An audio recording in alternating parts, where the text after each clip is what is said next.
Hello everyone, welcome to my new channel. কেমন আছো তোমরা? আমি খুব ভালো আছি।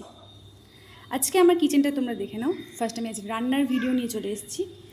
আজ করব ইলিশ ভাপা। সেজন্য এখানে ইলিশ মাছ বেছে নিয়ে নুন হলুদ মাখিয়ে রেখেছি, সর্ষে বেটে রেখেছি। কোটোর মধ্যে ইলিশ মাছটা দেবো। নুন হলুদটা আগে প্রথমে নামিয়ে নিলাম। এবার আমি সর্ষের মধ্যে নুন হলুদ মিশিয়ে নিচ্ছি। নুন হলুদটা মেশানোর পর আমি ইলিশ মাছগুলো কোটোর মধ্যে দিয়ে দেবো। তার আগে অল্প একটুখানি তেল কোটোর মধ্যে বুলিয়ে নেব। তো আমি তেলটা আস্তে করে বুলিয়ে নিয়ে চারপাশে একটু ভালোভাবে করে দিয়ে আমি এবার মাছগুলোকে আস্তে আস্তে সাজিয়ে নেব। তো আমি ফার্স্ট একটা মাছ তুলে ভালো করে ওর মধ্যে রাখলাম। এবার প্রত্যেকটা মাছ আমি সাজিয়ে নেব। আমি 4 পিস মাছ করব ভাপা, আর বাদবাকি বেগুন দিয়ে আলু দিয়ে ঝোল করব, যেটা আমার খুব ফেভারিট। সাজানো হয়ে গেছে। আর এই দুটো পিস দেখছো, এটা আমার ছেলের, বিকজ ও আমার ইলিশ মাছ খায় না, প্রচুর কাটা। এটার মধ্যে একটু কাঁচা লঙ্কা দিয়ে দিয়েছি, সর্ষে দিয়ে দিয়েছি, ওপর দিয়ে সর্ষের তেল দিয়ে ঢাকনা লাগিয়ে দিলাম।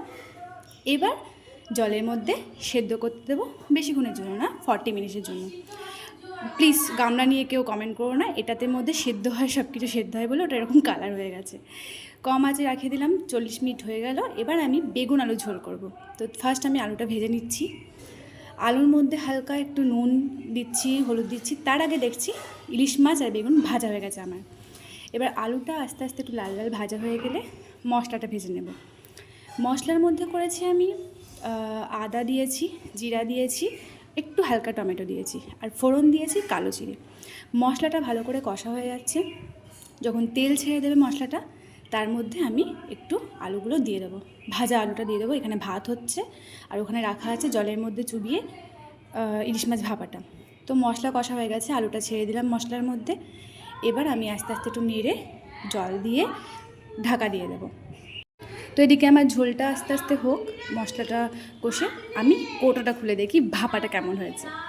Wow, very good. ভাপাটা রেখে দিয়ে আমি এবার ঝোলটা দেখি কেমন হলো। আলুটা হালকা দেখছি সেদ্ধ হয়ে গেছে। এবার আমি মাছ বেগুন সব দিয়ে দেবো, দিয়ে আরও 5 মিনিটের জন্য ফুটিয়ে নেব। এবার আমার ঝোল পুরো রেডি হয়ে গেছে। এই ঝোলটা আমার প্রচুর ভালো লাগে, সর্ষে ইলিশের থেকেও এই ঝোলটা আমার এবং আমার বরের খুব ফেভারিট। তোমরা বলো কেমন হয়েছে? চলে আসছি নেক্সট ভিডিও নিয়ে। টাটা।